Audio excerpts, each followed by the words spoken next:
Belize, Caribbean, May 24, 1988. On Perón, an airliner that recently landed from San Salvador-TACA Airlines Boeing 737-300 is preparing to proceed to its final destination, New Orleans. There are 45 people on board, 38 passengers and 7 crew members, and an experienced crew is preparing to fly the Boeing. The commander of the aircraft, 29-year-old Carlos Dardana, who, despite his young years, has a rate 13 for 10 hours, 411 of them on a Boeing 737, and a 48-year-old co-pilot Dionisio Lopez is also an equally experienced pilot with a total flight time of over 12,000 hours. Also in the cockpit with the crew is the pilot instructor of TACA Airlines, Arthur Soley, and for flight attendants work in the cabin. At 10:55 a.m. local time, the dispatcher gives permission to our crew to take off, and the Boeing 737 aircraft takes off from takeoff onto the landing strips of Belize Airport and sets course for New Orleans. The entire flight of our crew passes without incident and already on approach to the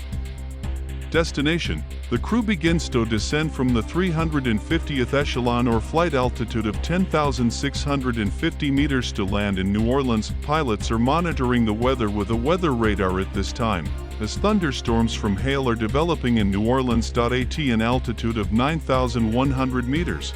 Flight 110 enters a dense corner layer, and the crew includes an anti-icing system to protect the aircraft from ice and precipitation, as well as to prevent flame failure and loss of engine thrust. The pilots turn on continuous ignition, but despite flying on the weather radar, our plane still falls into a zone of heavy rainfall, breaking through the downpour. A few minutes later, the pilots are faced with an unexpected situation. Being at an altitude of 5,000 meters, the crew notices how both engines suddenly lose traction, and this leads to a loss of power supply. Due to the failure of both engines and the subsequent loss of power, the label of our aircraft disappears from the screen of the New Orleans airport air traffic controllers, and radio communication is instantly lost, and the pilots begin an emergency descent to a height of 3,200 meters. Since this height is the minimum permissible for inclusion in the auxiliary power plant, the altitude is 3,200.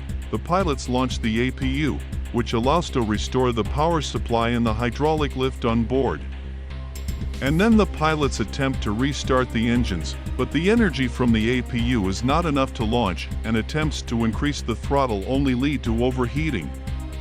So the pilots turn off both engines to avoid a catastrophic fire. At this time, co-pilot Lopez gets in touch and transmits a distress signal. But despite the help of New Orleans air traffic controllers, who suggested heading to the closer lakefront airport, it turns out to be too far for our crew, and the commander of the Dardan, after making quick calculations, realizes that their chances of a safe landing are very small. At an altitude of only 1,500 meters, the crew manages to start first the left and then the right engine. But a serious problem is immediately discovered. The engines are running, but they do not give power. After a few seconds, a signal is heard in the cockpit about overheating of the engines and the possibility of their ignition. Therefore, the commander of the Dardan decides to turn off both engines. If Flight 110 is currently at an altitude of 1,100 meters and coming out of the clouds, but the rain continues, the crew has less than 3 minutes to find a place suitable for making an emergency landing.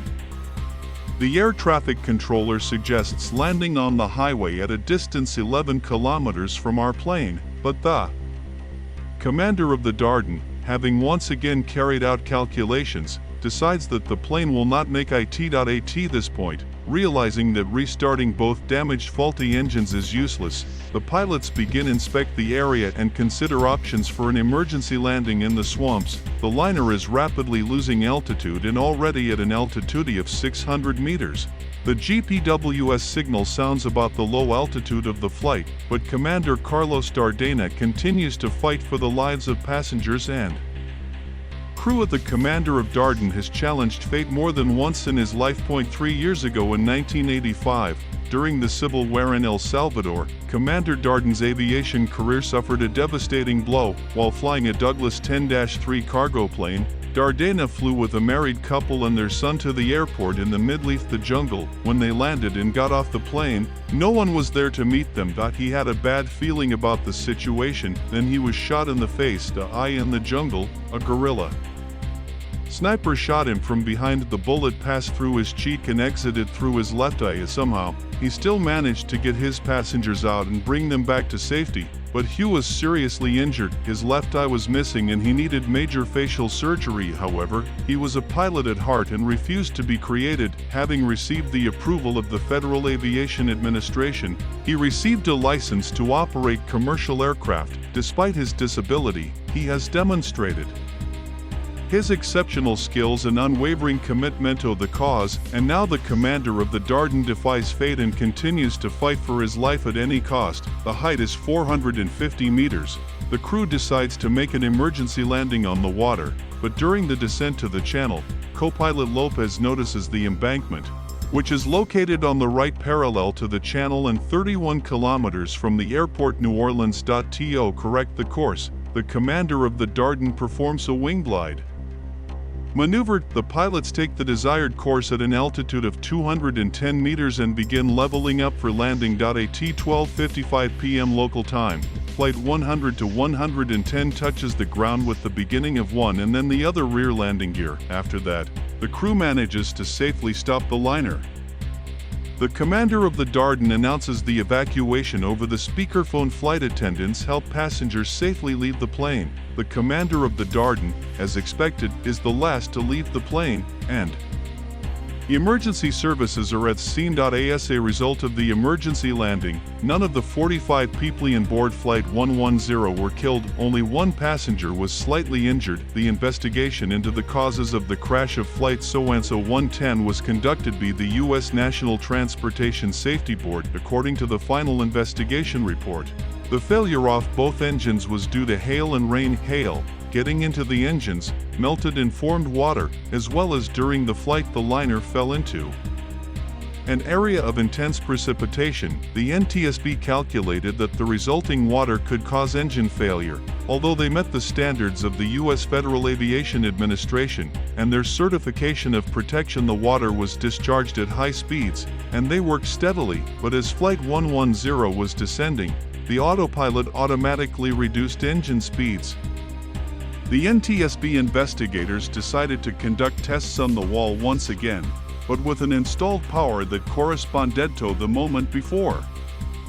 The engine failure. As a result, the engines could not cope with the flow of water and failed, which fully confirmed the crew's version. Subsequently, the NTSB made recommendations for changing the design of the engines, which included changing the shape of the front part to reduce hail ingress into the engine, as well as additional drainage holes have been added. But well, friends, we have witnessed another heroic feat with a happy ending. This story showed how perseverance and the desire to survive helped the crew to keep fighting, no matter what. I want to dedicate these words to Carlos Dardan, whose pilot I challenged more than once and ended my career in commercial aviation. In 1985, during the Civil War in El Salvador, the Commander Dardana was seriously injured piloting a Douglas 10-3 cargo plane. A bullet pierced the cockpit the pilot, as a result of which he lost his left eye. However, Dardana refused to be cremated, having received a license to operate commercial aircraft. Despite his disability, Dardana demonstrated he showed his exceptional skills in piloting techniques and continued to fly. On May 24, 1988, adverse weather conditions led to a rare failure of two engines on a Boeing 737-300 aircraft piloted by Commander Dardan. The age of the aircraft in this case does not matter, since its commissioning at that time it has completed only 60 flight cycles. Then both CFM56 engines failed during a deliberate flight through a level 4 storm. Commander Dardan's 13,400 flight hours came into play, with the support of his co-pilot Dionisio Lopez, whose flight time was more than 12,000 hours, and instructor Commander Arthur Soley, who evaluated the characteristics of the recently introduced Boeing 737-300. Dardana successfully directed the impotent ground attack aircraft, and Medea's safe landing outside the airfields. None of the crew members on board or the 45 passengers were seriously injured. The National Transportation Safety Board concluded that the main cause of the flight incident was the TACA 110 suffered a double engine failure due to massive water ingress that occurred while crossing the heavy rain zone of the Arcade. This incident served as a catalyst for the modernization of the engines and the FAD system. Thus, it is expected that such weather conditions will not lead to engine failure in the future. After TACA 110, Dardenne continued flying. In fact, he still flies and posts photos of his flight on Instagram. His son and daughter became pilots, continuing the family legacy, and sometimes he flies with his son. 35 years after the events of 1988 and 49 years of flying, on September 1, 2023, Commander Carlos Dardenne announced his retirement from commercial aviation, thus noting that he has entered the history of aeronautics, evidence of perseverance and skill in the world of aviation. At the International Airport of El Salvador,